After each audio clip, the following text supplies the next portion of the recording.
कन्नौज की लड़ाई जीतने के बाद सुब्रत पाठक की राजनीति का दायरा भी बदल गया।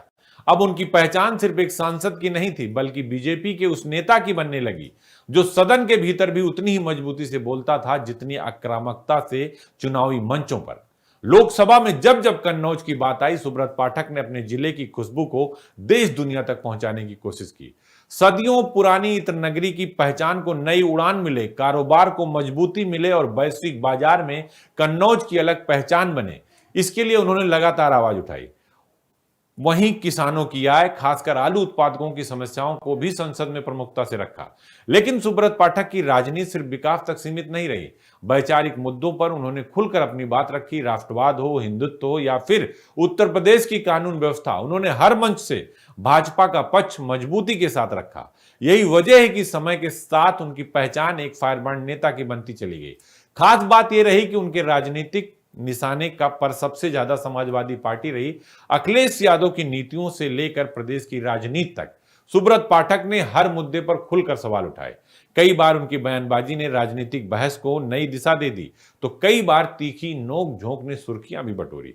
यानी कन्नौज जीतना उनके राजनीतिक सफर का अंत नहीं था, बल्कि नए अध्याय की शुरुआत थी। एक ऐसा अध्याय जहां एक क्षेत्रीय नेता राष्ट्रीय मुद्दों पर मुखर हुआ, संसद में अपने क्षेत्र की आवाज बना और उत्तर प्रदेश की राजनीति में अपनी बेबाक शैली के कारण अलग पहचान बनने में सफल रहा। आज सुब्रत पाठक की राजनीति को अगर एक वाक्य में समझना हो तो शायद इतना कहना काफी होगा, जितनी मुखर उनकी आवाज है उतनी ही आक्रामक उनकी सियासत भी। नेता जमीन पर समाजवाद के सबसे बड़े किले को मटियामेट कर सकता है। सोचिए, जब वो देश के संसद में पहुंचेगा तो उसके तेवर कैसे होंगे। सुब्रत पाठक ने दिल्ली के दहलीज पर कदम रखते ही अपने सियासी तर्कस के वो तीर निकाले जिसने विपक्ष की नींद उड़ा दी।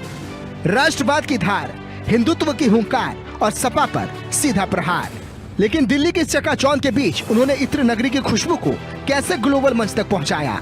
कन्नौज का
वाला पहरेदार होता है।